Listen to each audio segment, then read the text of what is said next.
Hello everyone. आज हम लोग दूसरा कुछ ऐसा टॉपिक के बारे में बात करेंगे जो मोस्टली लोग उसके तरफ नेगलेक्ट करते हैं, वो है मेमोरी कार्ड्स। हम फोटोग्राफी या सिनेमाटोग्राफी करते समय मेमोरी कार्ड्स कौन से यूज़ करते हैं और उसे कैसे यूज़ करना चाहिए, उसे कैसे संभालना चाहिए, ये सारी बातें आज हम लोग टॉपिक हमारा यही रहेगा, है ना। तो बेसिकली मेमोरी कार्ड जो है आजकल हम जो यूज़ करते हैं वो अलग अलग टाइप के होते हैं। जैसे पहले कैमराज में ये CF कार्ड आता था, बड़ा वाला। इसकी स्पीड अच्छी खासी होती थी, इसलिए हम लोग CF कार्ड यूज़ करते थे। जैसे ये बहुत पहले का है, ये कार्ड एकदम बिगनर्स जब कैमरा आया था, मतलब कैनन का 5D आया था तब की बात बोल रहा हूँ। तब आप 12 मेगापिक्सल कैमरा में आप जब भी फोटोग्राफी करते थे 4 GB का भी बस हो जाता था हमको, और ये 15 Mbps स्पीड का है, क्योंकि तब सिर्फ फोटोग्राफी होती थी, सिनेमाटोग्राफी नहीं रहती थी कैमरा में। तो ये 15 Mbps का कार्ड भी हम फ़ोटोज़ लेने के लिए सफिशेंट हो जाता था। लेकिन इसी में बाद में एक्सप्रेस कार्ड आने लग गए। ये 160 Mbps का है और साथ में 64 GB का है। तो ऐसे कार्ड कब आए? जब वीडियो हमारे कैमरा में ऐड हो गया, और जब वीडियो ऐड हो गया तो 1 सेकंड में 25 फ्रेम सेव करना है, तो उसके लिए हाई स्पीड कार्ड की ज़रूरत पड़ती है, उसके बिना वीडियो रिकॉर्डिंग नहीं होता है। फिर बाद में क्या हुआ है, आप फुल HD के बाद 4K की भी फैसिलिटी आने लग गई। जब 4K की फैसिलिटी आने लग गई तब आपको और स्पीड की ज़रूरत पड़ गई, क्योंकि 4K का वीडियो 25 फ्रेम, 60 फ्रेम, 120 फ्रेम तक की ऐसी होड़ लग गई। तो जैसे जैसे कंपटीशन बढ़ता जा रहा है, आपके कैमरा में फैसिलिटीज़ बढ़ते जा रही है, लेकिन फैसिलिटीज़ के साथ साथ आपको कार्ड भी उतने ही स्पीड का लेना पड़ेगा, क्योंकि रिकॉर्डिंग के लिए हमेशा राइटेबल, इसके अंदर जब लिखते हो आप तो उसकी स्पीड ज़्यादा है तभी लिख पाओगे, वरना नहीं लिख पाओगे। तो आजकल मिररलेस कैमराज में भी 8K तक की फैसिलिटी आ गई है। लेकिन 8K फैसिलिटी आ गई है तो आप सोचिए कि इनिशियल में सिर्फ आप फोटोग्राफी कर रहे थे इन कैमराज में, अभी 8K की वीडियो भी लेना है, तब आपको हाई स्पीड कार्ड की ज़रूरत पड़ती है। इसीलिए हर कैमरा में 2 स्लॉट होते हैं। कुछ कैमराज में सेम टाइप के 2 स्लॉट होते हैं, किसी में 2 अलग अलग टाइप के स्लॉट होते हैं। जैसे कि आपको मैं बताऊं, ये आजकल का मॉडर्न कार्ड है, CF एक्सप्रेस कार्ड। तो ये जो एक्सप्रेस कार्ड होते हैं, इनमें टाइप A और टाइप B दोनों आते हैं, और इसकी स्पीड जो होती है, राइटिंग स्पीड बहुत ज़्यादा होती है, लगभग 800 to 1000 Mbps की स्पीड होती है। क्यों ज़रूरत है इतनी ज़्यादा स्पीड की?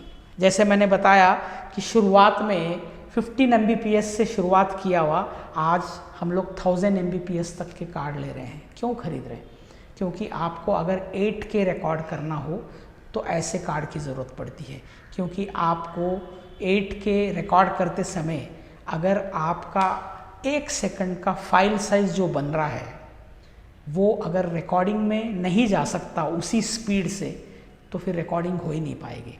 आप देखना, जब सिनेमाटोग्राफी कर रहे हो आपके मिररलेस कैमरा से, तो जब आप रेगुलर SD कार्ड डालते हो, ये जो SD कार्ड है ये रेगुलर SD कार्ड है, लेकिन इसकी स्पीड भी काफ़ी अच्छी है, ऐसा नहीं कि नहीं है, लेकिन ये सिर्फ 4K के हद तक ही काम करता है, जबकि इसकी स्पीड जो राइटिंग है 150 Mbps है। लेकिन 8K रिकॉर्डिंग नहीं कर पाओगे आप। कई बार इन कार्ड में 4K भी, अगर फॉर्मेट जो रिकॉर्डिंग का है वो कंप्रेस वाला ना रखते हुए आपने अगर XAVC SI ये रिकॉर्ड कर रहे हो, तो वो 600 MB पर सेकंड का रिकॉर्डिंग कर सकता है। तो ऐसे में ये 150 MB का कार्ड काम नहीं आएगा, वो 4K ही है, लेकिन काम में नहीं आएगा, क्योंकि आप 600 MB पर सेकंड वाला वीडियो कैप्चर कर रहे हो। कई बार ये होता है कि आप 25 फ्रेम पर सेकंड कैप्चर कर सकते हो कुछ कार्ड में, लेकिन 50 फ्रेम 100 फ्रेम नहीं कर सकते हो, क्योंकि उसके लिए फिर आपको स्पीड ज़्यादा लगेगी।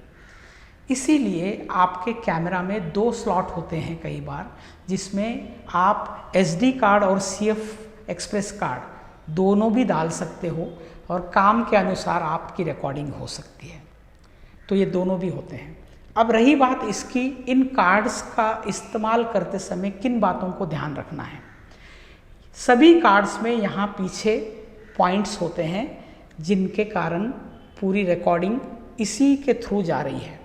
इस पर हाथ कभी नहीं लगाना चाहिए, क्योंकि हमारे बॉडी में कई बार सिंथेटिक कपड़े या सिंथेटिक जगह में बैठने से स्टैटिक करंट आ जाता है। जैसे आपने देखा होगा कि विंटर में मोस्टली आप किसी से प्लास्टिक के चेयर पे बैठ के उठने के बाद हाथ मिलाते हो तो शॉक लगता है, वो स्टैटिक करंट के कारण होता है। और आपने सोचिए इसको छी लिया वैसे टाइम पे, तो आपका जो स्टैटिक करंट है इस कार्ड में चला जाएगा और पूरा कार्ड करप्ट हो जाएगा। तो आपने जितना भी शूटिंग किया ओपन नहीं होगा फिर करप्ट होने के बाद, क्योंकि इसके अंदर जो सेव हो रहा है वो माइक्रो करंट ही सेव हो रहा है, और आपने टच करके बहुत ज़्यादा पावर उसमें भेज दिया तो ये करप्ट हो जाएगा। तो कभी भी इस पॉइंट्स पे छीना नहीं चाहिए। तो आप किसी को दे भी रहे हो कार्ड तो ऐसे उल्टा हाथ में रखिए, ऐसे पलटा के कभी रखिए मत, ऐसे उल्टे हाथ में रखिए और अदर साइड पकड़िए। तो ऐसे आपको कार्ड का ध्यान रखना है। दूसरा, कार्ड्स को हमेशा ऐसे हार्ड केस में या ऐसे हार्ड केस में रखना चाहिए। तो ये जो केस है इसका रीज़न क्या है कि इसके अंदर आप जब बैग में रखते हो, कहीं पर भी आप ट्रैवल करते समय इस पर कोई वजन रख देते हो तो कार्ड दबेगा नहीं। अगर आपका कार्ड दब जाता है तब भी आपका कार्ड वेस्ट हो सकता है, फिर खुलेगा नहीं। तो जो भी डाटा आपका है वो सारा का सारा आप शूट करके आने के बाद खुलेगा नहीं तो बहुत बड़ा नुकसान हो जाएगा। तो कोशिश कीजिए हमेशा ऐसे हार्ड केस में ही रखना है। जब भी आप लोग CF कार्ड कैमरा में डालते हो तो फॉर्मेट करके यूज़ करना, और कार्ड हमेशा कैमरा में ही फॉर्मेट करना है। क्यों, उसका रीज़न है, अगर आप कंप्यूटर पे फॉर्मेट करते हो तब भी कभी कभार कैमरा कार्ड एक्सेप्ट नहीं करता। तो इसलिए हमेशा जब भी आप कैमरा में कार्ड डालते हो, यूज़ करने से पहले फॉर्मेट कीजिए फिर यूज़ कीजिए। कई लोग क्या करते हैं, ऑलरेडी कार्ड में आधा डाटा भरा हुआ है या थोड़ा सा भरा हुआ है तो उसी को कंटिन्यू करते हैं दूसरे प्रोजेक्ट में भी। ऐसा गलती से भी मत करना, हमेशा फ्रेश स्टार्ट कीजिए फॉर्मेट करके। क्यों, क्योंकि जब आप फॉर्मेट करते हो तो कार्ड के अंदर जो भी रीडिंग हो रही है, राइटिंग हो रही है, वो सारी की सारी शुरुआत से लेके आखिरी तक होती जाएगी। अगर आप बीच में से कहीं से भी स्टार्ट करते हो तो आपको पता है सोनी कैमरा में NTSC पे अगर आप कुछ शूट कर रहे हो 30 फ्रेम एंड 60 फ्रेम पर सेकंड के फॉर्मेट पे, और उसके बाद अगर आपने उसे पाल कर देते हो 25 फ्रेम्स पर कर देते हो तो अपने आप कार्ड फॉर्मेट हो जाएगा। तो गलती से भी काम करते समय NTSC से आप पाल पे शिफ्ट मत होना, क्योंकि अगर आपने किया तो फॉर्मेट हो जाएगा सोनी कैमराज में स्पेशली।